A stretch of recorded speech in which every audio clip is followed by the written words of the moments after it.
are on chapter 14 on page 221, and the book ends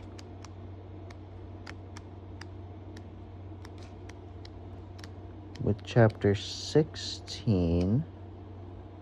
Whoa, some of these chapters be long. On page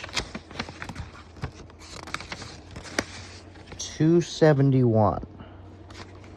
And right now we're on 221. Dang, he doesn't normally write chapters this long. I think the next couple chapters are going to be doozies. Looks like 14 isn't too bad. We should get done with it in 1 or 2 parts. And then chapter 15.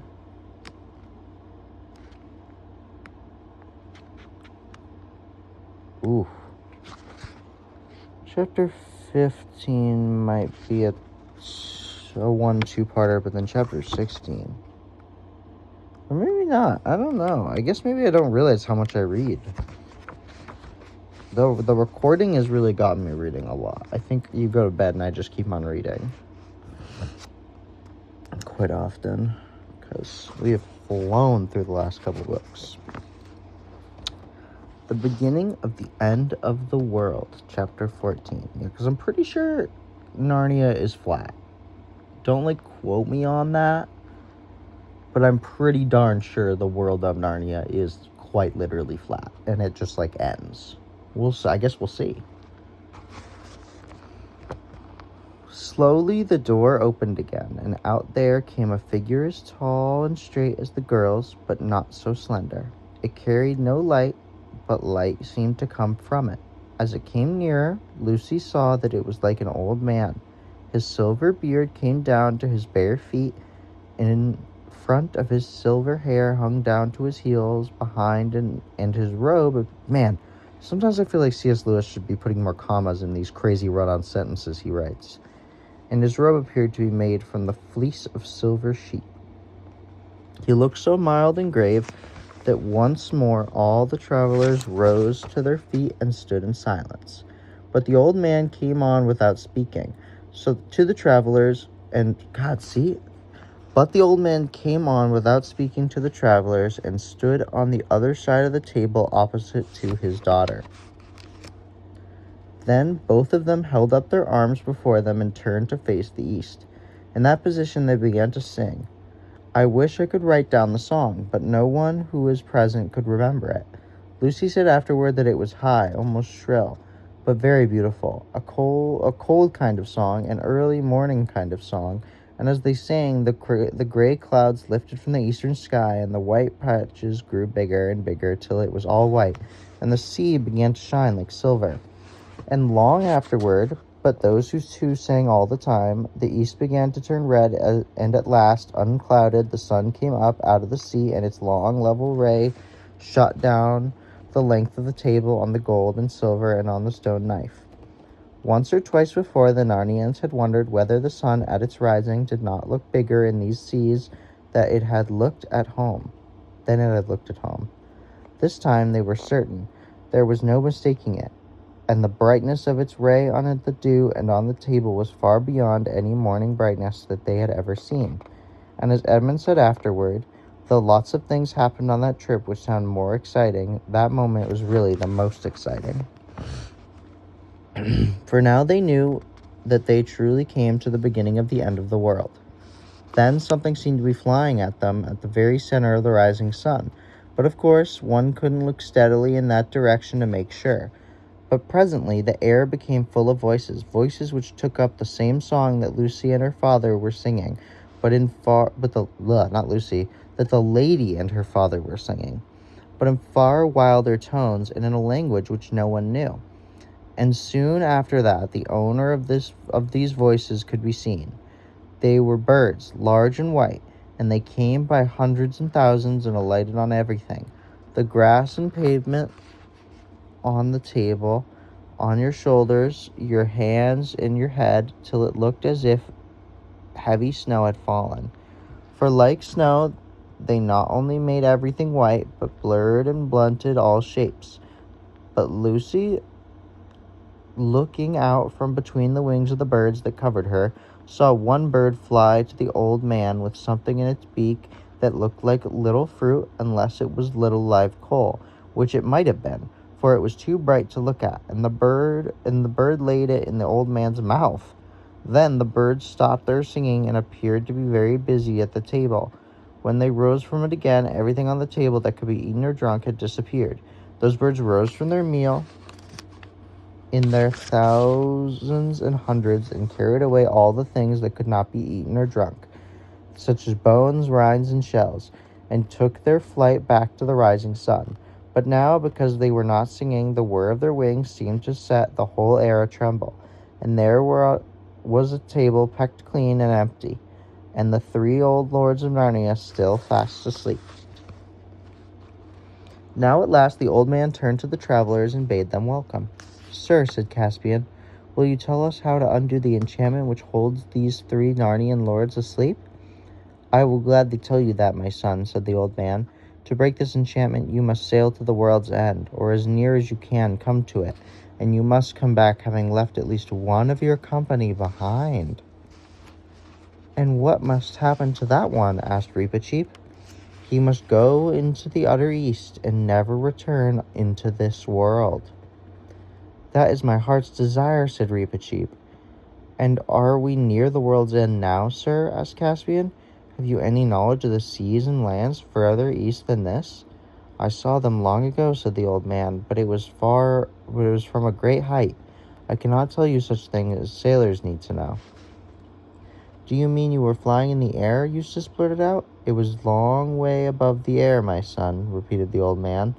"I am Ramandu, but I see that you stare at one another, and have not heard this name. And no wonder, for the days where I was a star had ceased long before any of you knew this world, and all the constellations have changed." "Golly," said Edmund under his breath, "he's a retired star."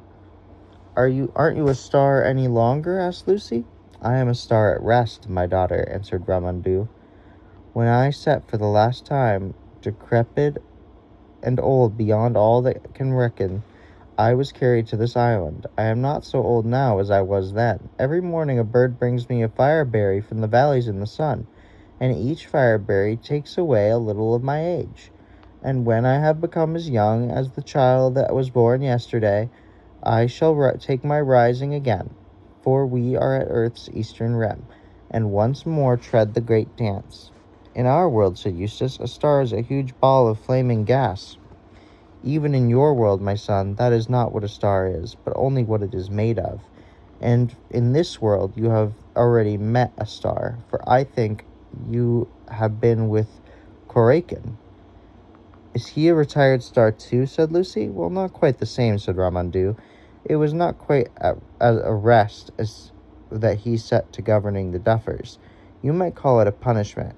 He might have shone for thousands of years more in the southern western sky if all had gone well." "What did he do, sir?" asked Caspian. "My son," said Ramandu, "it is not for you, a son of Adam, to know what faults a star can commit. But come, we waste time in such talk. Have you yet resolved? Will you sail further east and come again, leaving one to return no more, and so break the enchantment? Or will you sail westward?" "Surely, sire," said Reepicheep, "there is no question about that. It is very plainly part of our quest to rescue these 3 lords from enchantment." "I think the same, Reepicheep," replied Caspian, "and even if it were not so, it would break my heart not to go to near the world's end, as the Dawn Treader will take us. But I am thinking of the crew. They signed on to seek the 7 lords, not to reach the rim of the earth.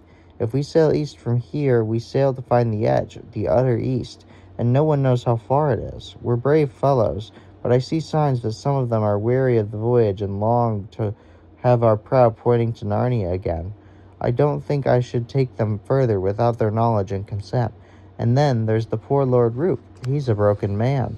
"My son," said the star, "it would be no use, even though you wished it, to sail for the world's end with men unwilling or men deceived. This is not how great unenchantments are achieved. They must know where they go and why. But who is this broken man you speak of?" Caspian told Ramandu the story of Roop.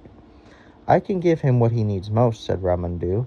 In this island there is a sleep without stint or measure, and sleep in which no faintest fall of a dream was ever heard. Let him sit beside these other three and drink oblivion till your return." "Oh, let's do that, Caspian," said Lucy. "I'm sure it's what he would love." At that moment they were interrupted by the sound of many feet and voices. Drinian and the rest of the ship's company were approaching. They halted in surprise when they saw Ramandu and his daughter, and then, because these were obviously great people, every man uncovered his head. Some sailors eyed the empty dishes and flagons on the table with eyes filled with regret. "My lord," said the king to Drinian, "pray send 2 men back to the John Treader with the message to Lord Roop. Tell him that the last of his old shipmates are here asleep without dreams, and that he can share it." When this had been done, Caspian told the rest to sit down and laid the whole situation before them. When he had finished, there was a long silence and some whispering until presently the master bowman got to his feet and said, "What some of us have been waiting to ask for a long time, Majesty, is how we're ever to get home when we do turn, whether we turn here or somewhere else. It's been west and northwest winds all the way, barring an occasional calm. And if that doesn't change, I'd like to know what hopes we have of seeing Narnia again. There's not much chance of supplies lasting while we row all that way." "That's landman's talk," said Drinian. "There's always a prevailing west wind in these seas all through the late summer, and it always changes after the new year. We'll have plenty of wind for sailing westward, more than we shall like for all accounts." "That's true, master," said an old sailor who was with Galeman by birth. "You get some ugly weather rolling up from the east in January and February, and by your leave, sire, if I was in command of this ship, I'd say to winter here and begin our voyage home in March." "What did you eat while you were wintering here?" asked Eustace. "This table," said Ramandu, "will be filled with a king's feast every day at sunset." "Now you're talking," said several sailors. "Your Majesty and gentlemen and ladies all," said Rhinef, "there's just one thing I want to say. That's not one of us chaps as was pressed on this journey. We're volunteers, and there's some here who are looking very hard at that table and thinking about king's feasts, who were talking very loud about adventures on the day we sailed from Cair Paravel, and swearing they wouldn't come home till we found the end of the world. And there were some standing on the quay who would have given all they had to come with us. It was though the finer thing than to have a cabin boy's berth at the Don Treader than to wear a knight's belt. I don't know if you get the hang of what I'm saying, but what I mean is that I think the chaps who set out like us will look as silly as those dufflepuds if we come home and say we got to the beginning of the end of the world and hadn't the heart to go further." Some of the sailors cheered at this, but some said that was all very well. "This isn't going to be much fun," whispered Edmund to Caspian. "What are we going to do if half those fellows hang back?" "Wait," Caspian whispered back. "I've still a card to play." "Aren't you going to say anything, Reep?" whispered Lucy. "No. Why would your Majesty expect it?"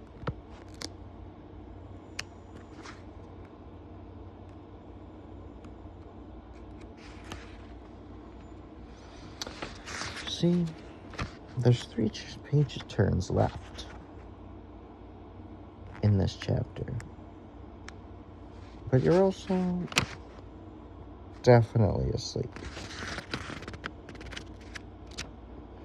So I don't know, but then I feel like the end of chapter is going to be trash. Right, the next upload I do. Although it's not a huge deal if uploads are short, because it's just one big playlist.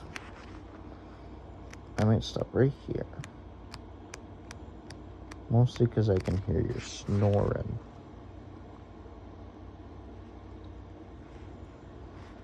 Honestly, fuck it. Let's read the chapter. Where was I? Answered Reepicheep in a voice that most people heard. "My own plans are made. While I can, I'll sail east in the Don Treader. When she fails me, I paddle east in my coracle, and when she sinks, I shall swim east with my 4 paws. And when I can swim no longer, if I had not reached Aslan's country or shot over the edge of the world in some vast cataract, I shall sink with my nose to the sunrise of Peepakeek, will be the head of the talking mice in Narnia." "Hear, hear," said the sailor. "I'll say the same, bearing the bit about the coracle, which wouldn't bear me. he added in a lower voice. I'm not going to be outdone by a mouse. At this point, Caspian jumped to his feet. Friends, he said, I think you have not quite understood our purpose. You talk as if we had come to you with our hat in our hand, begging for shipmates. It isn't like that at all. We and our royal brother and sister and their kinsmen and Sir Reepicheep the Good Knight and the Lord Drinian have erred to the world's edge. It is our pleasure to choose from among such of you as are willing those whom we deem worthy of so high an enterprise. We have not said that any can come up for the asking. That is why we shall now command the Lord Drinian and Master Rince to consider carefully what men among you are the hardest in battle, the most skilled seamen, the purest in blood and most loyal to our person, and the cleanest of life and manners, and to give their names to us in a schedule. He paused and went on in a quicker voice. Aslan's man, he exclaimed, do you think that the privilege of seeing the last things to be bought for a song? Why, every man that comes with us shall bequeath the title of Dawn Treader to all his descendants. And when we land at Cair Paravel on the homeward voyage, we shall have either gold or land enough to make him rich all his life. Now, scatter over the island, all of you. In half an hour I shall receive the names that Lord Drinian brings me. There was a sheepish silence, and then the crew made their bows and moved away, one in the direction and one in that, but mostly in little knots or bunches, talking. And now for the Lord Roop, said Caspian, but turning his head to the table he saw that Loop was already there. He had arrived, silent and unnoticed, while the discussion was going on, and was seated beside Lord Argos. The daughter of Ramandu stood beside him as if she had just helped him into his chair. Ramandu stood behind him and laid both his hands on the Roop's gray head. Even in the daylight, a faint silver light came from the head of the star. There was a smile on Roop's haggard face. He held out one of his hands to Lucy and the other to Caspian. For a moment it looked as if he were going to say something. Then his smile brightened as if he was feeling some delicious sensation, and a long sigh of contentment came from his lips. His head fell forward and he slept. Poor Roop, said Lucy. I am glad. He must have had a terrible time. Let's even think of it, said Eustace. Meanwhile, Caspian's speech, helped perhaps by some magic on the island, was having just the effect he intended. A good many who had been anxious enough to get out of the voyage felt quite different about being left out of it. Then, of course, whenever any one sailor announced that he had made up his mind to ask for permission to sail, the ones who hadn't said this felt that they were getting fewer and more uncomfortable. So that before the half hour was nearly over, several people were positively sucking up to Drinian and Rince. At least that was what they called it at my school, to get a good report. And soon there were only 3 left who didn't want to go, and those 3 were trying very hard to persuade others to stay with them. And very shortly after that, there was only 1 left, and in the end he began to be afraid of being left behind all on his own, and changed his mind. At the end of the half hour, they all came trooping back to Aslan's table and stood at once at one end while Drinian and Rince went on and sat down with Caspian and made their report. And Caspian accepted all the men but the one who had changed his mind at the last moment. His name was Petencream, and he stayed on the island of the Star all the time the others were away looking at the world's end, and he very much wished he had gone with them. He wasn't the sort of man who could enjoy talking to Ramandu and Ramandu's daughter, nor they to him, and it rained a good deal, and though there was a wonderful feast at the table every night, he didn't very much enjoy it. He said it gave him the creeps sitting there alone, and in the rain as likely as not. With those 4 lords asleep at the end of the table, and when the others returned, he felt so out of things that he deserted on the voyage home at the Lone Islands and went and lived in Calormen, where he told wonderful stories about his adventures to the end of the world, until at last he came to believe them himself. So you may say, in a sense, that he lived happily ever after, but he could never bear mice. That night they all ate and drank together. At the end of the table, between the pillars, where their feast was magically renewed, the next morning the Dawn Treader set sail once more, just when the great birds had come and gone again. Lady, said Caspian, I hope to speak with you again, and I have broken the enchantment, and Ramandu's daughter looked at him and smiled. Look at that. Crazy. Maybe there'll be like a Prince Caspian X Ramandu's daughter plotline I've forgotten about. I don't really remember like Narnian, what's it called? Like Succession lines post this book, to be honest, but I know it comes up again, so maybe she's the way that Narnia keeps on Narniaing or whatever.